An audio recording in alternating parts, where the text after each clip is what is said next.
সে যে নায়ক আমাদের রকস্টারই মনে হয়।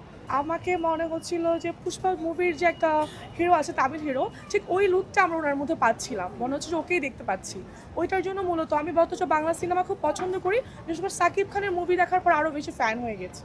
সবার মতামত ভিন্ন থাকতে পারে, যে যেভাবে নিচ্ছে, বাট আমরা যারা মুভি সম্পর্কে যতটুকু জানি বা অনেকে মুভি সম্পর্কে আইডিয়া আছে, আমরা মুভি দেখে আসছি, বাট আমার কাছে মনে হচ্ছে ইটস দ্য ফাইন, মানে আমাদের জন্য এটা ভালো একটা দিক বাংলা সিনেমার জন্য, এতটুকুই বলবো। আমি বলেছি একটু আগে, টিজারটা দেখে আমার মনে হচ্ছে যে তামিল ছবির কিছু হিরোর টাইপের লুকটা আছে।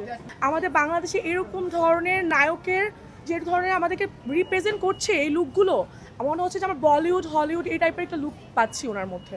আমার এই মুহূর্তে মনে হচ্ছে না তাকে বিট করার মতো, এই মুহূর্তে মনে হচ্ছে না যে তাকে কেউ এই মুহূর্তে বিট করতে পারবে। এই মুহূর্তে আসলে আমি মনে হচ্ছে না, কারণ তার যে লুক, তার যে সিনেমার প্রতি যে কি বলবো, মানে অন্যরকম একটা যে ভাবনা, ওইটা আমাদের বাংলাদেশকে অনেক ভালো একটা রিপ্রেজেন্ট করছে। তার বয়সটা আমার মনে হচ্ছে না, বয়স কোনো মেটার না, তার বয়স বুঝাই যাচ্ছে না। তাকে দিন দিন আরও লুকটা আরও মনে হচ্ছে সে ইয়ং হচ্ছে।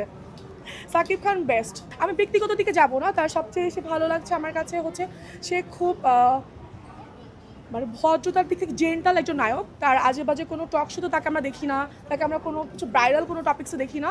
এই জিনিসটা তাকে আমার খুব ভালো লাগে, তার পার্সোনালিটিটা সে ধরে রাখে সবসময়। অন্যান্য কিছুদের মতো ইউটিউবের মতো সে সব জায়গাতে ইন্টারভিউ দিচ্ছে না, এই জিনিসটা খুব ভালো লাগে তার ক্ষেত্রে। সে যে নায়ক আমাদের রকস্টারই মনে হয়।